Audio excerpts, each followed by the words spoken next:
Welcome back to the Brian Crombie Radio Hour on Saga 960. I really enjoyed chatting with Annette Numa from Estonia.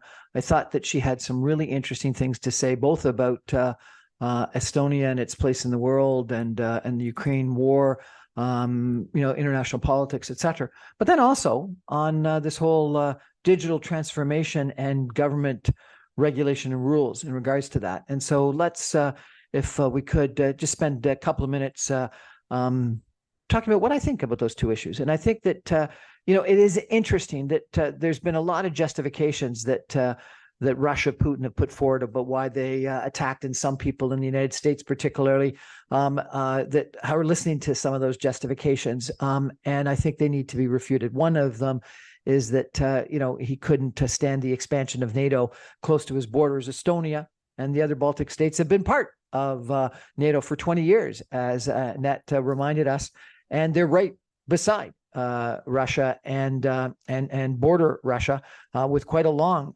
border.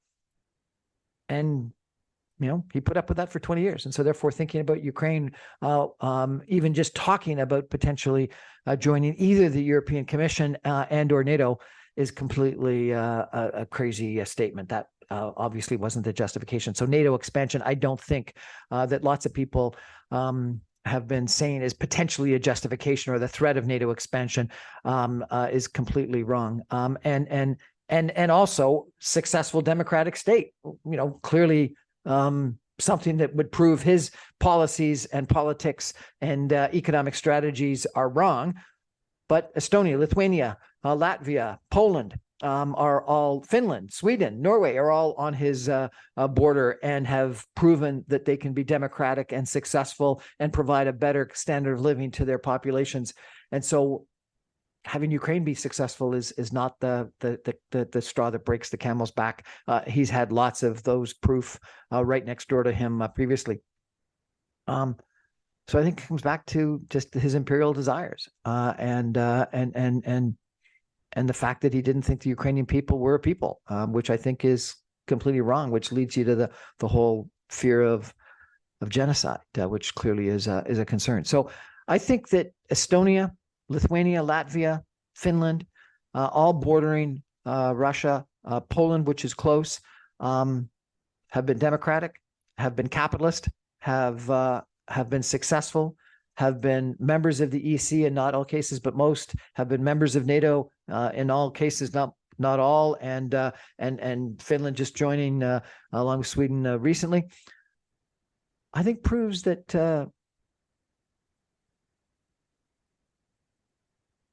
that successful countries that used to be communist in the past, that used to be occupied by Russia, that were part of the USSR, can be incredibly successful if we give them time, if we give them support, if we give them military security, etc.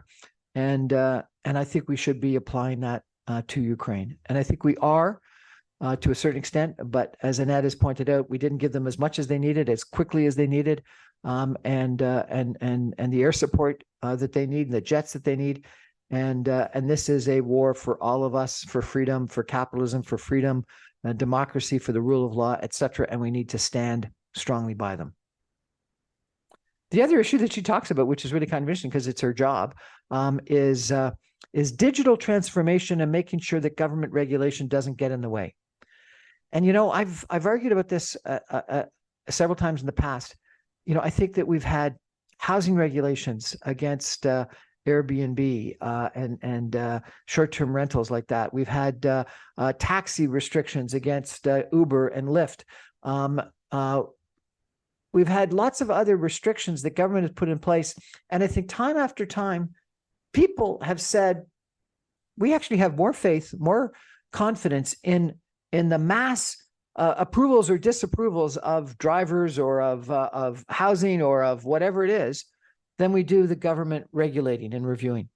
And government regulation has been frowned upon and has been discounted by us, by the population.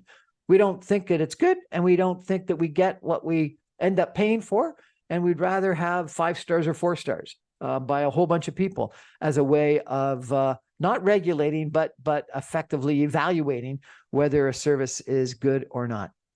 And so, I've long been an advocate that just like you need to have a referee and rules in a hockey game or a soccer game or a football game, the more that you can limit those rules and regulations and let the game be played, let freedom reign, let capitalism occur, you will have the kind of changes that you need to move forward as a productive society.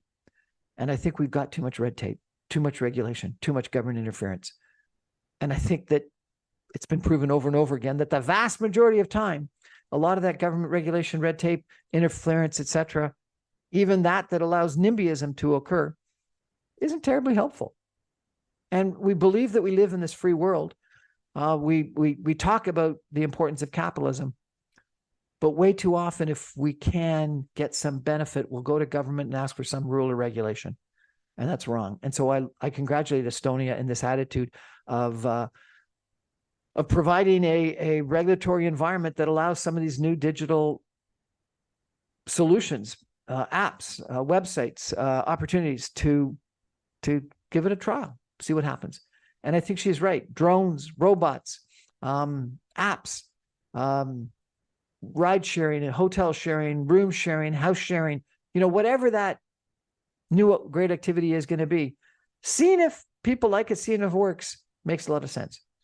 And having it tested out in a 1 million plus country, Estonia probably makes sense for the rest of us before we apply it everywhere. Anyway, really interesting speaking with someone, which is part of this wonderful part of my job and global communications, and the fact that I can interview someone from the capital city of Estonia on a weekday evening. And so I appreciate Annette's opportunity to join us, and I appreciate you listening in. That's our show for tonight. Bottom line, we need to support Ukraine, and we need to be open to new opportunities and have less government red tape and regulation. Thanks. I remind you, I'm on every Monday through Friday at 6 o'clock on 960 AM. You can stream me online, even from Estonia, at www.saga960am.ca. All my podcasts and videocasts are on my website, briancrombie.com. Good night, everybody.